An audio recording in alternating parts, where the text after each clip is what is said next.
Serial वसुधा में आ गया है बहुत ही धमाकेदार ट्विस्ट, जहां पर पंडित जी ने साफ साफ बता दिया है कि अगर वसुधा ने महामृत्युंजय पाठ नहीं किया तो देव के साथ कुछ भी हो सकता है, और अगर किया गया तो जिससे पूजा खंडित हुई थी वो नहीं बचेगा।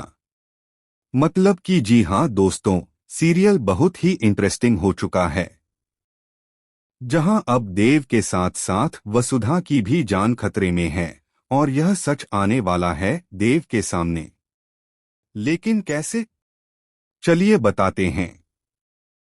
लेकिन हाँ, अगर अभी तक आपने हमारे चैनल को सब्सक्राइब नहीं किया है तो जल्दी से कर लीजिए। आने वाले ट्विस्ट में आप देखेंगे कि असल में होता कुछ ऐसा है कि एक तरफ दिव्या का बच्चा अब नहीं रहा है, लेकिन उसे फिर भी यकीन नहीं हो रहा और न ही वह किसी की बात सुन रही है।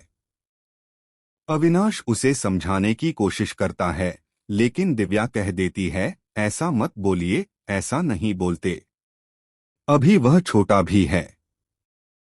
इसके बाद चंद्रिका सबको कह देती है कि कोई भी यह बात दिव्या के सामने नहीं करेगा कि उसका बच्चा अब नहीं रहा है। यहीं से सीरियल में बड़ा ट्विस्ट आता है। जी हाँ, पंडित जी फिर से घर आते हैं, जहां चंद्रिका पूछती है कि हम क्या करें जिससे यह बला टल जाए। इस पर पंडित जी कहते हैं कि पहले मुझे वसुधा से अकेले में बात करनी होगी। यह सुनकर सब शॉक्ड रह जाते हैं।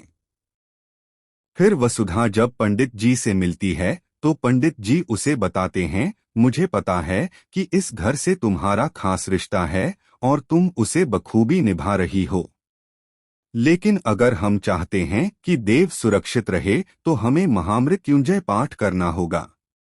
मगर ध्यान रहे, जिस कारण पूजा खंडित हुई थी वह व्यक्ति नहीं बचेगा। यह सुनकर वसुधा शॉक्ड रह जाती है, लेकिन फिर भी महामृत्युंजय पाठ करने के लिए तैयार हो जाती है।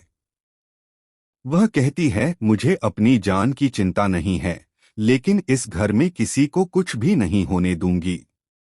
इसी दौरान देव यह सारी बातें सुन लेता है और फैसला करता है कि वसुधा पूजा नहीं करेगी।